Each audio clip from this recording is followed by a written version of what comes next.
Welcome to another episode of Mental Wellness Insights. Today we are going to speak about finding purpose from your pain. We realize that a lot of people are going through or have gone through pain in their lives, and people process their pains in different ways. There are some people who process their pain through bitterness. There are some people who process their pain through purpose. So we have Pastor Dennis with us. And today I will not ask him to introduce himself. If you're watching this episode and you do not know Pastor Dennis, I suggest you look for a past episode where he introduced himself, so that you catch up with who he is. Pastor Dennis, welcome Thank you. to this episode. And before we start, I would urge that if you're watching this episode and you haven't subscribed, please do subscribe. Click on the notification bell so that whenever we upload an issue, a video, you will be notified. Welcome to the episode, Pastor Dennis. Yes. We are today talking about finding purpose from your pain. Welcome. Thank you. Yeah. So, first and foremost, is it possible for us to just say what is purpose? Yes. Purpose could be simply defined as that one thing that you find in your heart and mind to do, knowing that this is what I was made to do. Yeah. Not that which people and things have suggested to you, but something that comes from within you, that you feel convicted so heavily. This is what I am meant to do. Yeah. It's like a life's assignment. Is it okay when we say that every single person is born with a purpose? God has given every single person a purpose, but sometimes it takes us a lifetime to realize what our purpose is. Very true. No one comes onto the planet as a miscellaneous creation. There is no miscellaneous person. Each one of us is unique and therefore coming to make a very unique contribution to the planet, to the world. God has brought me here for a reason. God has brought you here for a reason. That reason for which heaven found it fit to bring you down here is what we are calling purpose. What you said is true, that it is not that people don't have a purpose, it is that they take some time forever to discover that purpose. Yeah. Okay, now today we are talking about finding purpose from pain. And yes, a lot of people are going through painful situations or have gone through painful situations. What are some of the issues that bring pain to people? Wow. Probably, if you are strange to pain, you must be living on a different planet. Yeah. Anybody who comes onto this planet, in fact, life begins with some pain. The woman in the labor ward will be crying in pain to bring life on earth. And all the way from delivery, there is this newborn baby being ushered onto the planet in pain. And as you asked, these kind of things that are causes of pain. I would mention a few of them, that people who are walking around with pain because Number one, maybe they have a childhood trauma. These people could have been molested. Somebody could be hurt while they're still very young. And because of that injury on their soul, they end up carrying a pain that may not be reflecting everywhere they go, but in whatever they become, that thing forms itself in them.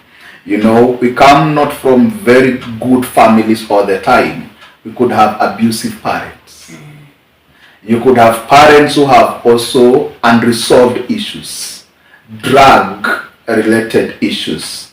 You have issues of faith and faithfulness, and verbal abuse. You grew up hearing daddy calling mama all kinds of names, and those things hurt you. There are children who grow up with maybe a single parent, and they grow up hearing mama speak about that animal that gave me this child and left me. That animal. If that child is a girl, she will grow up hating men. Hating the animals. You talk about maybe an abusive spouse. You know, you are in a relationship and one of the spouse is abusive. That thing could leave somebody scarred, hurt, in pain. Even if they are going to separate or they are going to be together, that person is living in pain. You know, the problem is sometimes pain does not print itself on our forehead. Pain can be so deep in our hearts that I could be smiling to you, but bleeding on the inside. The wounds of the heart. Very, very much. Yeah. We have a community where we have to pretend to be okay. When I asked you, Mom, how are you doing? You say, I'm fine. Automatically, I'm fine. But the truth is, we are not always fine. Yeah. You know, we have issues like poverty, economic suffering. There are people who feel life has been very unfair to them. Why was I born in this poor family? Why is it that I've gone to school, gotten some papers, there's no job, there is nothing to do for a living, and people are in pain, bitter in their hearts. And all of these things coming together, there are people who are sick, health challenges, and it could even be a condition that puts them on lifetime medication. So because of that sickness, we even become bitter with God. God, if you're really there, why am I suffering like this? Somebody will go into an operation and they had a tumor, they end up removing one of the breasts, or they end up losing an eye or losing this. That person becomes bitter. Why did you allow me to go through this? Then of course we have issues to do with the grief or losing a loved one. I know of a person who they were into marriage for only 1 year and 2 months, and the husband died in an accident. How do you process that? Somebody who could be in a family and they lost their parents when they were very young, and you grow up among the relatives, mistreatment and all this, and you become bitter at heart. So all these things plus many others could leave somebody in pain. And that pain, as you said, it needs to be processed properly. Yeah. And so there are several ways of processing pain. Can you enlighten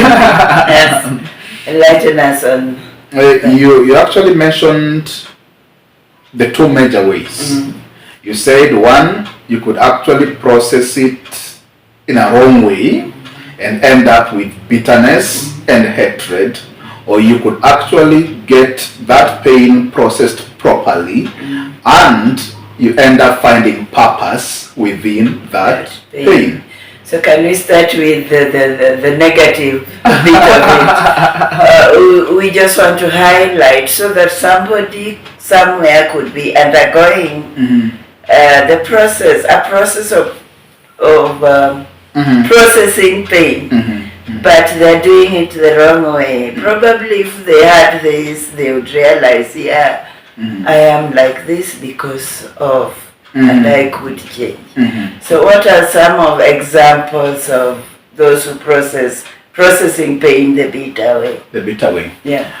Well, I remember one time at one of the local universities here in Kenya, when a list was published on multiple notice boards, and the list had 42 men or young men, and it had been posted by one of the female students, and she wrote on the top there, if your name appears on this list, go and test for HIV.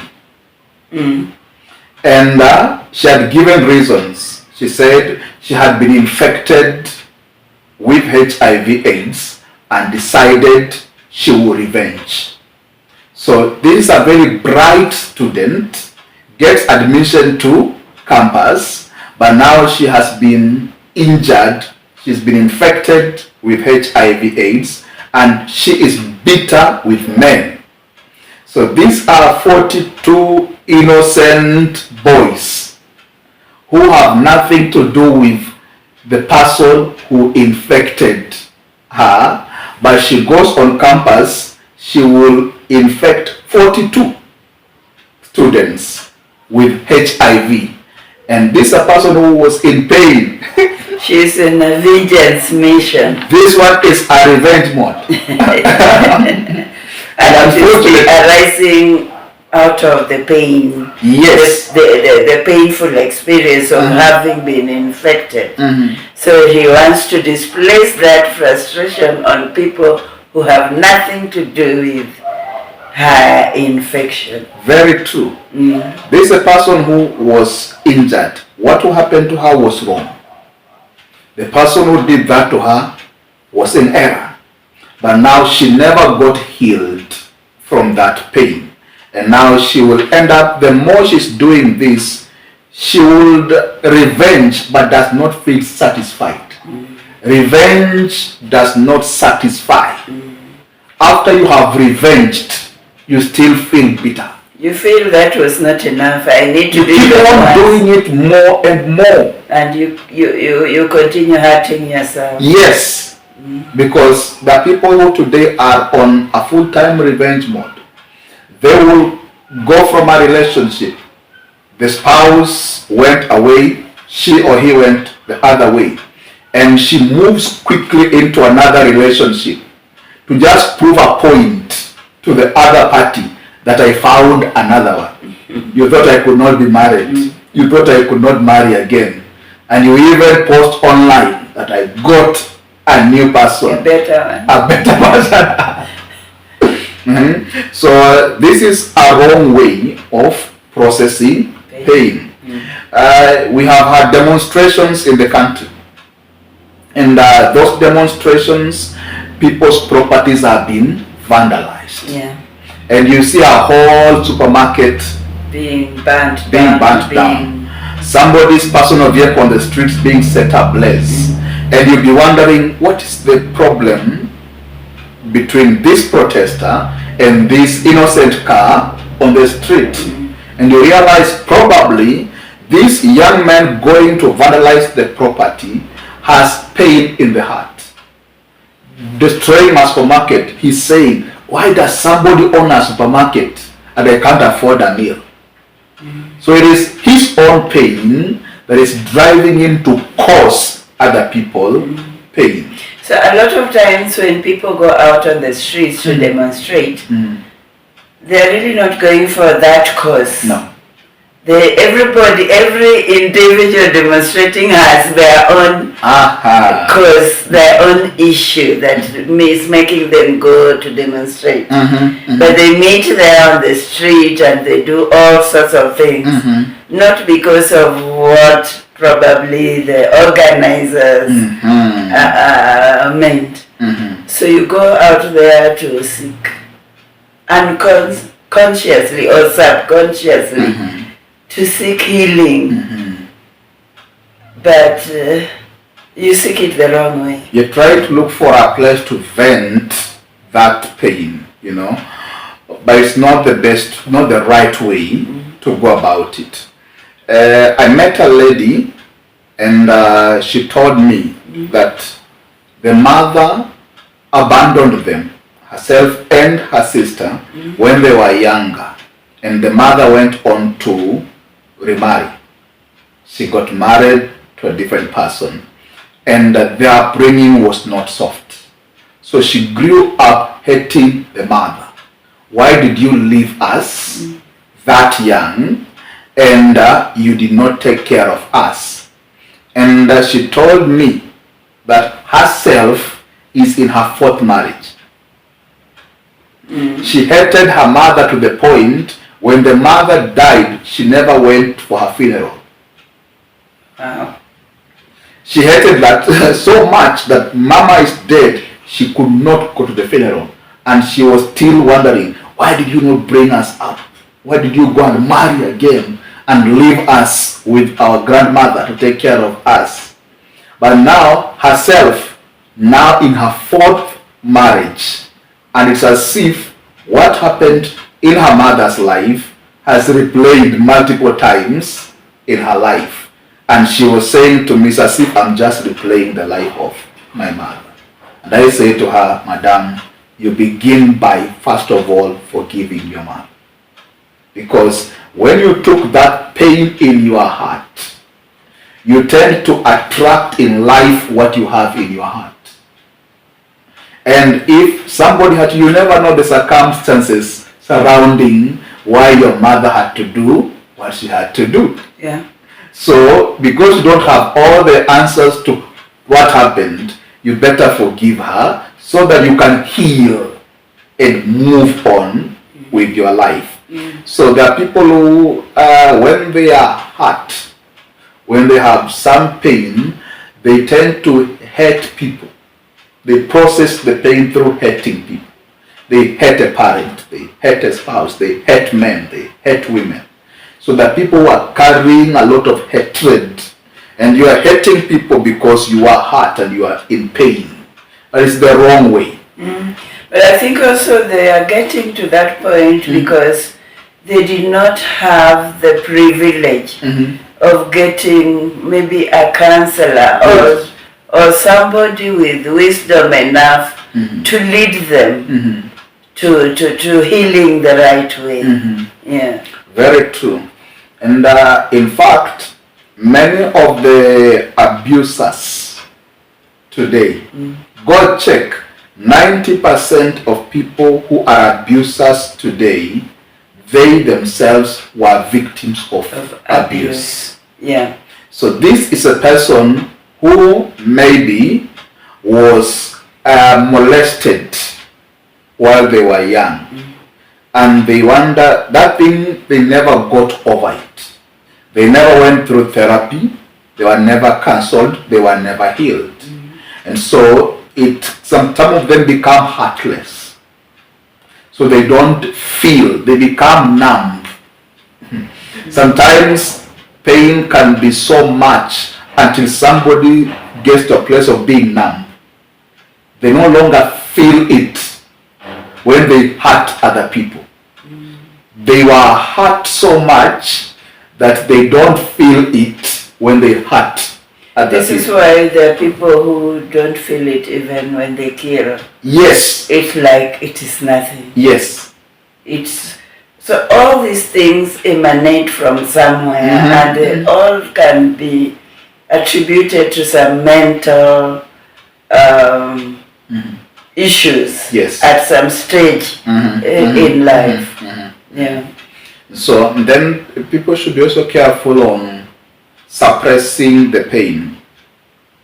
Sometimes you could choose to lock it in, especially for us the men. We don't talk about the many issues we go through. So people lock in that pain. And the problem with that, locking in of that pain, brings in now even physical sicknesses. Yeah. There are people who end up with blood pressure.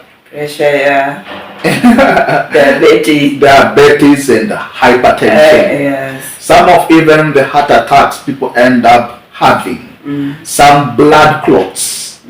You know, all these things. Some of these physical sicknesses result from the pain. So mental issues quickly translate into physical issues. Good. And vice versa. And yet we don't pay a lot of attention to mental issues. We only pay attention to physical sicknesses. Yes. Yeah. And now, can we quickly then go to our main topic, finding purpose from your pain? Yeah. Good. Now, we've seen some of the causes of the pain. We've seen the wrong way of processing pain. Yeah. And now there is this, now the main reason why we are talking here, Yeah. finding purpose within that pain. When I went to school, I think I utilized my school fees. You are told every dark cloud has a silver lining. Yes. I think that one I remember. Yeah. My English teacher should be very proud of me. If you are watching and you are an English teacher, clap for yourself. Yeah. Now every dark cloud has a silver lining. Every terrible situation still has a positive side to it. Yeah, biblically we say there's always a purpose. There's a purpose for everything that happens. Very, very true. Yeah. And even if you are to borrow from scripture, you look at the life of a person like Joseph in the Bible. The young man got a vision from heaven, but hated by the brothers, thrown into a pit, sold into slavery, scandalized by the Potiphar's wife, thrown into prison, and all of it just seems coming from bad to worse. It's going down and down and down. Yet at the end of it, you realize all of it was connected to position him to a place where you become the prime minister of Egypt. Yeah. So, and when the brothers came, and he looked at the brothers, they're coming to beg for food. At some point you'll be thinking Joseph should be very angry and tell these guys, now you did bad to me, a revenge. I like what he says. He says, you intended, what you intended for evil turned out to be salvation for you people. You know, you sold me, but it was God's way of sending me to this place ahead of you people to preserve a people for himself. So now the pain he went through was to help them survive the famine years later. It was to help them come to a place where they will incubate as a nation and become Israel that we know today. Even the life of Moses, yes, how it began and how it ended, it still talks the same thing. Very true. Finding purpose from pain. Yes, you go through a lot of these things. Moses, for example, he's trying to save his brethren here. They discover, no, this guy has killed somebody. He runs away for 40 years. And he's 80 years old, and you think his life is ending. It's just beginning. It's just beginning. So it's very, very true that every time we go through pain, let's look beyond that pain to find the purpose for which we had to go through it. Very true. Yes. I watched a documentary the other day. It's online on YouTube. And this is a documentary by BBC. And it was talking about exposing Kenya's child sex trade. And it was a terrible thing to watch. A place in Kenya called Mai Mai. And these are women who get underage children and sell them to truck drivers for money. And just watching through it, if you have a daughter, you know, you cannot want to imagine that somebody could do this. A 13-year-old girl who should be in school now sleeping with 5 men in a day. It's just horrific. And I was listening to those women who are doing that business of selling the girls, and you can sense these people don't seem to have any heart. They are callous, they are heartless, you know. But in the same documentary, there is a lady who was called Baby Girl, and herself went through pain. This woman, at the age of 16, she says she was married off. It did not work, the marriage. Then she was forced on the streets. By the time she's going on the streets, she's pregnant, and she even delivered in a toilet. Then 2 months after delivery, she began prostitution herself. And for years, she was a woman of the street. But when she came back to her senses and she stopped that kind of work, now she is running an organization that is seeking to save those girls from the sex trade. So she had to go through all this pain. Yes. So that ultimately so many girls would be saved. Now you see her pain brought out the purpose. The purpose. Yeah. If probably she would have never gone through that kind of life she went through, she will not be on the front line of saving girls from that kind of lifestyle. So the people who, when you go through the pain, please seek healing. Healing is a process. Healing may involve, number one, discovering what happened. So you don't have to look for everyone to blame. Today, why we stick in pain is we're looking for everything and everyone to blame. And if you're going to heal, you have to drop the blame game. Mama was not there, daddy was not there, this was not there. Yes, it was not there, but drop it. The more you keep on blaming, the more you are rekindling the memories of the pain. So release what must be released. Forgive whoever must be forgiven. Because if you do not forgive, you are not holding that other person hostage. You are in a self-imprisonment. Yes. You're holding yourself. It is yourself. Yeah. So you forgive not because of that person. No. Forgive because of yourself. When you forgive, they say forgiveness is the only gift you give. Then after giving, you discover it's actually yourself you are gifting. Yeah.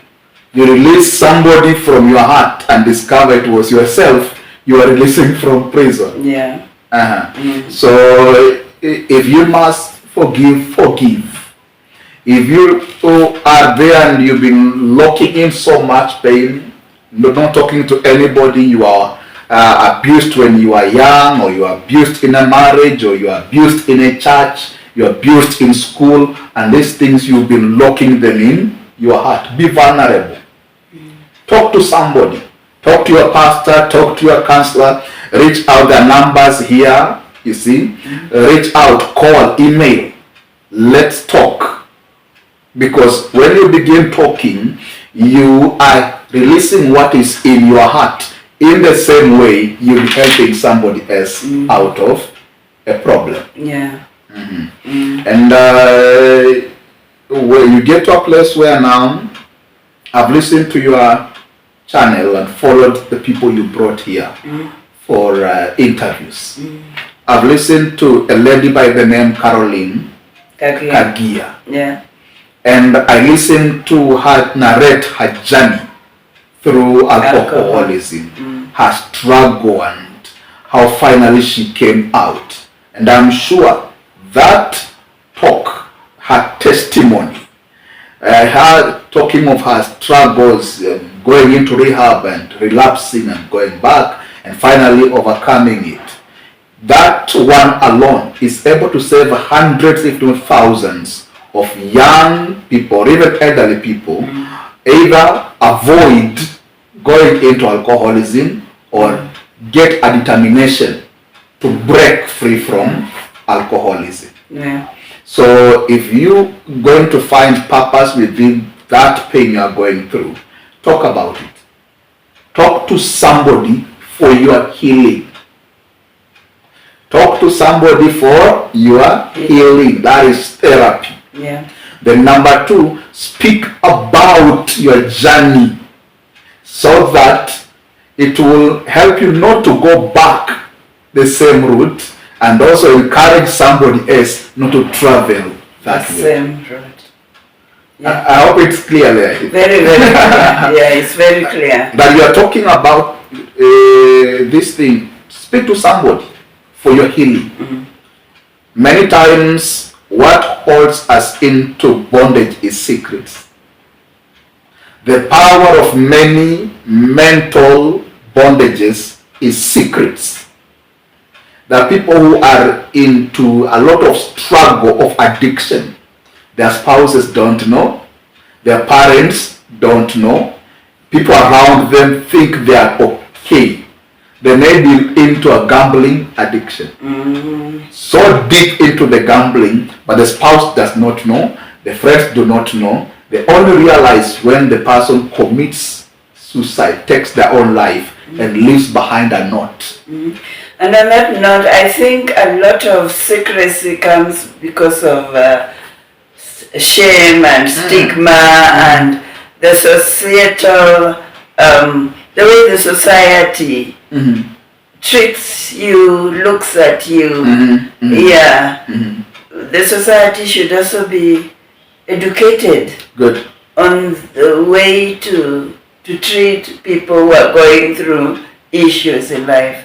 Because people go through issues. There are only different types of issues. But we should be a society who are receptive, who are able to listen and not to judge. Because you judge yet you do not know yourself.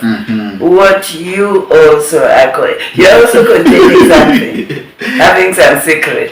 But you want to judge somebody because they have come out of with their secret.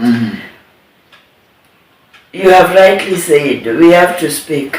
Yes. But also the people we are speaking to, please do not judge us while we speak.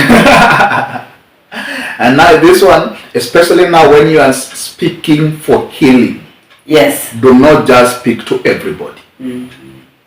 Before you go and speak about your journey, the first thing is please talk to somebody for your healing. That is therapy.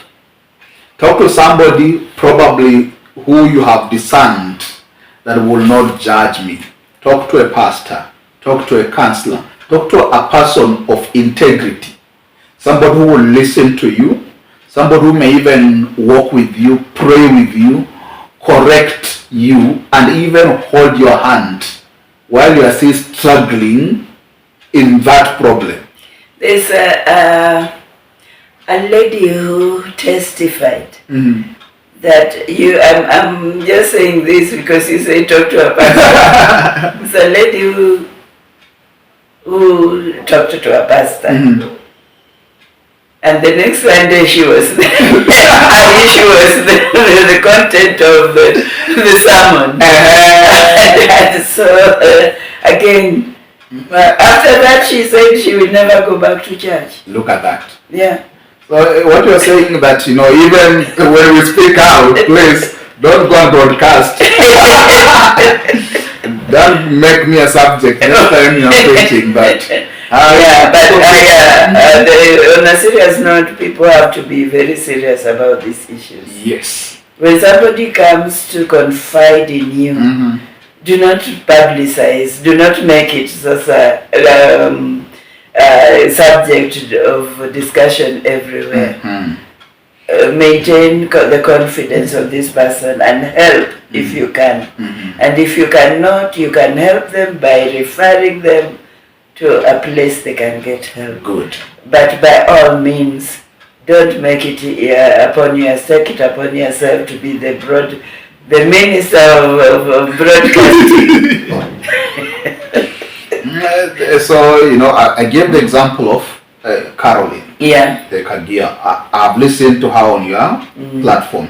I've also listened to an American lady, Pastor Antoinette. Yeah. And she lost her son to suicide. And through her healing process, now she has even a foundation that is helping many young people out of that route towards taking their own lives. And you see, if she never lost a child that way, she will not have been able to make room to accommodate other young people who are going through that condition. Her pain bore Purpose. a purpose. Yeah. It's true, a lot of people, a lot of high achievers that you see today, they have a story behind it. It started by some pain. Very true. Which drove them to the purpose. So it's like when you are undergoing a pain, know that there's something good beyond that pain. Look for that. Look at life generally. Every industry that we talk of here on the earth is around some problem. Every invention is coming to solve some problem. Anything that will even give you a name and give you income is because you solved some problem somewhere. So where there is some pain, where there is some problem, if you do not discover it, somebody else will still discover some blessing within that crisis. Yeah, the darkest part of the night is normally followed by the day. The dawn, yeah? The dawn. So that just sums up our topic today. Where there is pain, it will be followed by a purpose. If you care enough to just be still and get to know the purpose for which this pain is there. So if you're going to maybe just as we summarize on this one, that as you're going through that pain, please seek help for healing. Yeah. So that you're not walking with raw or unprocessed pain. Seek help for healing. Yeah. Then, as you seek help for healing, make it your personal purpose to help someone avoid or overcome what you went through. That is how you discover the purpose. Yeah. That's how something is born through your pain. That one, seek help for your healing, and number two, purpose. What I went through, I will help someone or some people to either avoid or overcome what I went through. And as you do it, helping one person, the second person, the third person, you realize there is a trail of people that you have touched their lives. Your pain was not wasted. Your pain served as a deterrent for someone not to go down a destructive route, or your pain served to encourage somebody. Today we have a book in the Bible called Job, because of somebody who went through so much pain and was even told by the wife, curse God and die, but he still held on. So because of endurance that he had, now we can have that endurance. I can read the book of Job in the Bible and endure through my suffering, knowing that after the many trials and challenges, God came through for Job, and his life turned around. So you are in some condition even right now. You may be going through terrible pain. Please, if it has not killed you, there is still a reason why you are going through it. I always say this: if it does not kill you, there's a purpose for it. If whatever you are going through or you have gone through has not killed you, there is a purpose for that thing. If it has not taken you down, It simply put you in a place where now you are able to rise up again and rise with so many people from that place. Yeah. Take heart, you're going through some pain, don't give up. Don't destroy yourself and don't destroy others. Don't become bitter. Don't hate people, don't hate life, don't curse God. Hold on. Heal. If you can talk to somebody, talk to somebody. After you began the journey of healing, don't keep the experience of what you went through to yourself. Share it out with other people. In sharing your past, you save people from where you came from. Amen. Thank you for watching this episode, a very interesting episode, telling us that whatever pain we are going through right now, we may use it to leave a legacy, to make an impact, have an impact in the life that is to come. Use that pain to build a purpose which will enable you impact the world. Yes. Thank you for watching this episode of Mental Wellness Insights. Again, kindly subscribe, click on the notification bell, share, and may God bless you till next episode. Bye.